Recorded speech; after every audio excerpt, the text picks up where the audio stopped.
إخوان السلام عليكم، مرحبا بكم في فيديو جديد.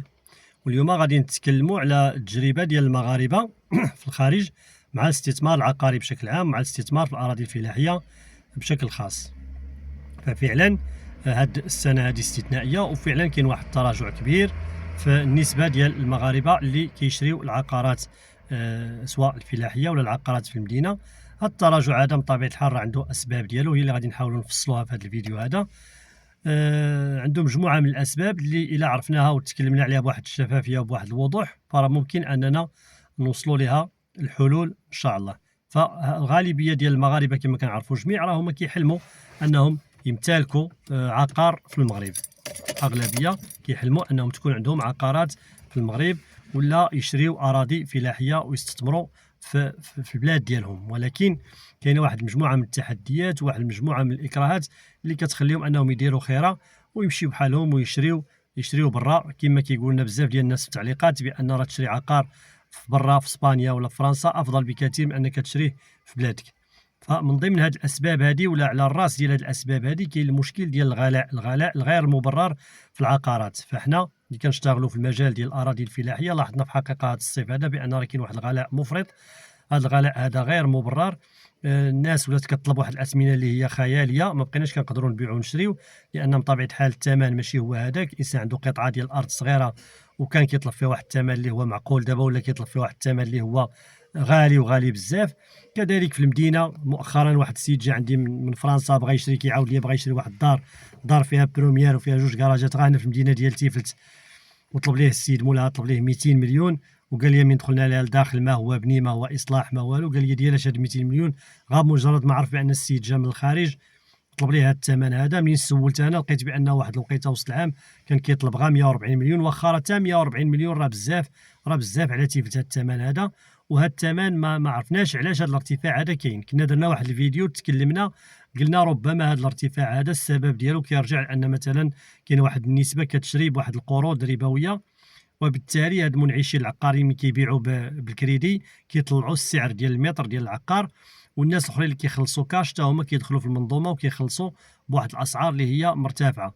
وقلنا ربما كاين طلب اكثر من العرض، ربما المنتوج العقاري من غير المنتوج الاقتصادي، مثلا المنتوج اللي متوسط ولا المنتوج، لان كاين المنتوج الاقتصادي اللي معروفه السمه ديالو، معروفه الوضعيه ديالو. وكاين المنتوج اللي كيدخل مثلا الشقق المتوسطه والديور، وهذا كيدخلوا في العقار المتوسط ماشي العقار الفاخر. حتى هذه حتى هي مرتفعه.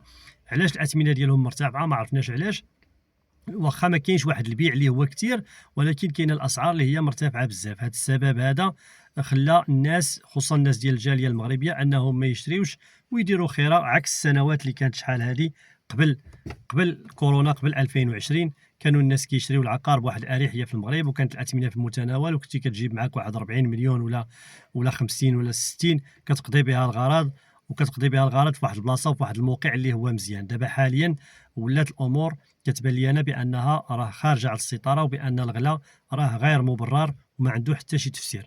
اذا هذا الغلاء هو السبب الرئيسي ربما ديال التراجع ديال الاستثمار في المغرب.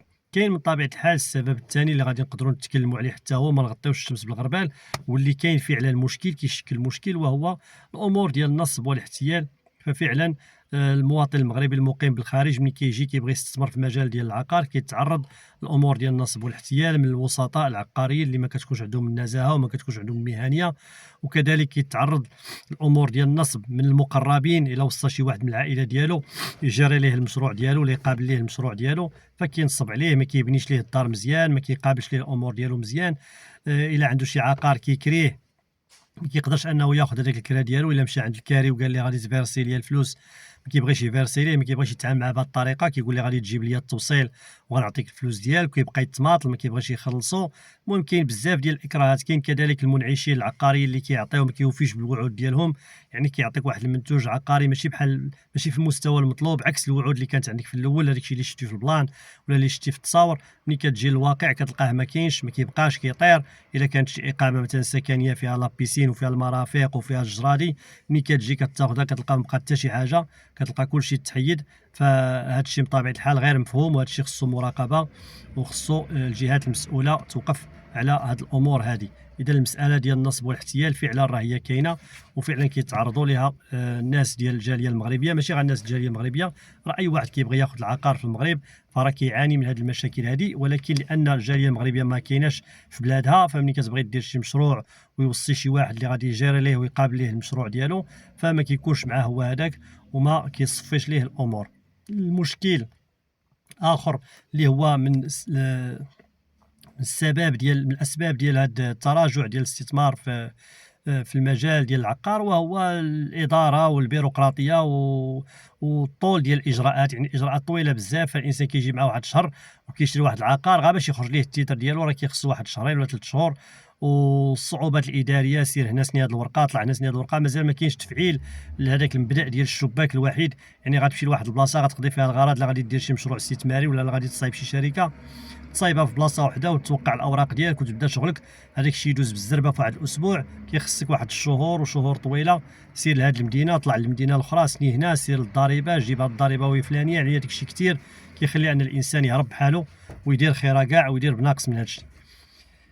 هاد الامور هذه ديال البيروقراطيه وديال الاداره، وهاد التاخير ديال التوثيق ديال العقارات، والتعقيدات كذلك ديال الرخص ديال البناء. فالرخص ديال البناء ولا فيها واحد التعقيدات صعيبه ولا داخله فيها الوكاله الحضاريه، ولا انك خاصك دير البلان وتطلب الرخصه، والرخصه خاصها تاخذها من الوكاله الحضاريه. والباديه حتى هي المشاريع اللي في البلاد اللي في الاراضي الفلاحيه حتى هي دخلت في هذه المنظومه هذه، وليتي ما تقدرش دير شي حاجه دابا من غير الوكاله الحضاريه. فالامور صعابت وتعقدات بزاف وما بقاتش كما كانت. المشكل اللي كذلك ممكن انه يكون ساهم في التراجع ديال استثمار الجاليه المغربيه في العقارات بشكل عام، هو ان هذا الجيل دابا ديال الناس ديال الجاليه، هذا الجيل دابا الجديد ديال الشباب، ما بقاتش عندهم هذيك الفكره اللي كانت ديال شحال هذه ديال الناس القدام اللي كيجيو كيخصو ضروري يشري واحد العقار باش يكريه ولا باش يخليه يحط فيه فلوسه. ولكن ولاو كيفضلوا انهم كيعيشوا حياتهم بهذيك الفلوس وكيتساراو، حتى لا فكر انه يستثمر، فكيفكر انه يستثمر في واحد المشروع في واحد الميدان اللي قرا عليه، مثلا اما الصناعه، اما في التجاره، اما في شي ميدان اللي كيفهم فيه بزاف. وإلا فكر انه يستثمر في العقار فكيفضل انه يستثمر مثلا في البلاد ديالو فين كبر وفين خدا الجنسيه، في فرنسا ولا في اسبانيا ولا في ايطاليا ولا في اي بلاد في اوروبا. كيفضل انه ياخذ العقار تما، لانه هو اصلا ماشي ما عندوش علاقه بالبلاد ديالو، انما ما كبرش هنا في المغرب وما عارفش كيفاش غادي يتعامل هنا في المغرب، فبالتالي كيدير المشروع ديالو في البلاد ديالو فين كبر.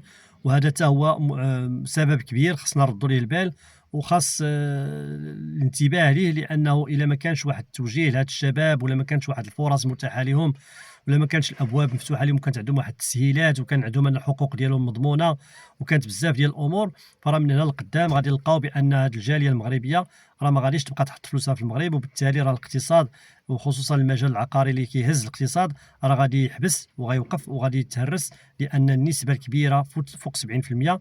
والصراحه الواقع هو هذا، هي من الناس ديال الجاليه المغربيه هما اللي هازين المجال ديال العقار، سواء العقار في المدينه بالانواع ديالو المختلفه، ولا العقار الفلاحي، وكذلك الاستثمار في المجال ديال العقار. يعني المشاريع اللي كدار مشاريع عقاريه حتى هي راه واحد النسبه كبيره ديال الناس اللي دايرينها راه هما من الجاليه المغربيه. يكفي انك تمشي تشوف المدن ديال الشمال ولا تشوف المدن الكبرى وتعرف بان راه نسبه كبيره من الناس ديال الجاليه هي اللي مستثمره في العقار، ولا مشات هزات يديها على هذه المشاريع هذه، فراه غادي تكون واحد الازمه، وغتكون واحد الازمه اللي هي كبيره بزاف. والصعوبه ديال التسيير كذلك حتى هي من ضمن الاسباب. يعني كيفاش انك غادي تسير واحد المشروع عن بعد، كيفاش غادي تجيري الامور ديالك وانت ما كاينش هنايا، ما كاينش في المغرب. يعني كتكلف شي واحد كتشري واحد العقار وانت ما كاينش هنا، وهذاك المشروع اللي غادي دير فيه كيولي واحد التحدي كبير. كيخصك تكلف شي واحد اللي غادي يوقف لك على شغلك، واللي غادي يجيري لك الامور، واللي غادي يقوم بالصيانه ديال هذاك العقار اللي درتيه مثلا الكراء، ولا اللي غيقابلك مثلا ديك الفيرما اللي درتيها في الباديه وبنيتيها ودرتي بها مثلا التجهيزات. فراه كيخصك تفكر ضروري شكون اللي غادي يسير لك وشكون اللي غيجيري لك هذا المشروع هذا. راه كما كنقولوا ماشي ما كاينش معامن، ولكن راه صعيب باش تلقى معامن الا ما درتيش الاحتياطات ديالك، ولا ما درتيش الامور القانونيه ديالك اللي غادي تحمي بها الحقوق ديالك. وهنا غادي ندوزو شنو هي الحلول، وممكن انكم تشاركوا معنا في التعليقات تعطيونا شنو هي الحلول باش نتجاوزوا هذه الازمه هذه. انا كيبان لي بان الحل هو انه كما قلنا يكون واحد الضمان ديال الحقوق، وتكون واحد الامور اللي هي تكون سلسه، تكون ميسره. الانسان كيجي مثلا ما يكونش عنده ديك الصعوبه في الاداره، الامور كتكون في شباك واحد، كيمشي كيصايب الامور ديالو، كيخرج ليه التيتر بواحد المده اللي هي صغيره، كيصايب الشركه ديالو، الضرائب ديالو كتكون واضحه، الامور كتكون واضحه، ماشي حتى كيبدا الانسان المشروع ديالو كيمشي برا عاد كيبدا يتفاجئ بواحد المجموعه من الضرائب اللي ما عارفهاش، وكيتفاجئ بواحد المجموعه من الامور اللي ما عندوش علم بها. فراه ما غيمكنش الانسان يستمر بهذه الطريقه هذه.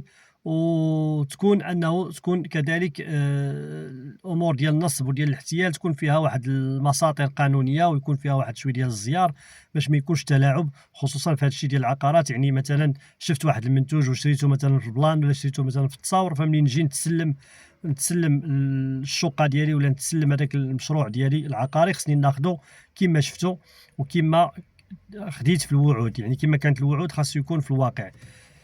ونتمنى انني نكون اوجزت وكنهضر شويه بالزربه، لانني كنت خارج الباديه، مشيت شفت واحد الفيرما، الحراره باقا الحراره في تيفلت، الله يرحمنا جميع. ولكن كما قلت لكم راه الاغلبيه ما كيشريوش، غا كنجري وكنتسارى، ولكن الحمد لله على اي حال هذاك الشيء اللي كان راه ما بقاش. على اي حال الحمد لله، الرزاق هو الله سبحانه وتعالى. الا شرحنا عندنا غا واحد ولا جوج مره الله يجعل البركه. هذاك البيع اللي كان كيكون في الصيف، في الفتره ديال الصيف، هو اللي ما بقاش. بالنسبه للقناه ما تنساوش الاشتراك في العضويه. راه حنا ان شاء الله نهار السبت غندير واحد اللقاء مباشر مع الاعضاء، باش غادي نحطوا واحد الخريطه ديال الطريق، باش غادي نبارطاجيو معاهم واحد المجموعه من المشاريع الصغرى، وكيفاش الدراسه ديال الجدوى ديالها، وكيفاش كتبدا ازيرو، وكيفاش كتمشي، وكيفاش كتراقب الامور ديالك. وكذلك غادي نبقاو نناقشوا هذه الامور هذه ديال كيفاش تشري العقار الفلاحي وتستثمر فيه بواحد الطريقه اللي هي مامنه وقانونيه، وما تخاف من حتى شي حاجه. وحتى الا مشيتي رجعتي بحالك مثلا برا لاوروبا، فكيفاش غادي تجاري الامور، وكيفاش غادي تسير الامور ديالك، وكيفاش غتستخدم مثلا الكاميرات، وكيفاش غتستخدم مسائل ديال الا درتي شي واحد مثلا شنو العقده اللي غادي دير معاه، الكونطرا اللي غادي دير معاه اللي غيقابل لك هذه الفيرما هذه. وبزاف ديال الامور غادي نناقشوها في العضويه، غادي نفصلوها. ومرحبا بالجميع، والسلام عليكم ورحمه الله وبركاته.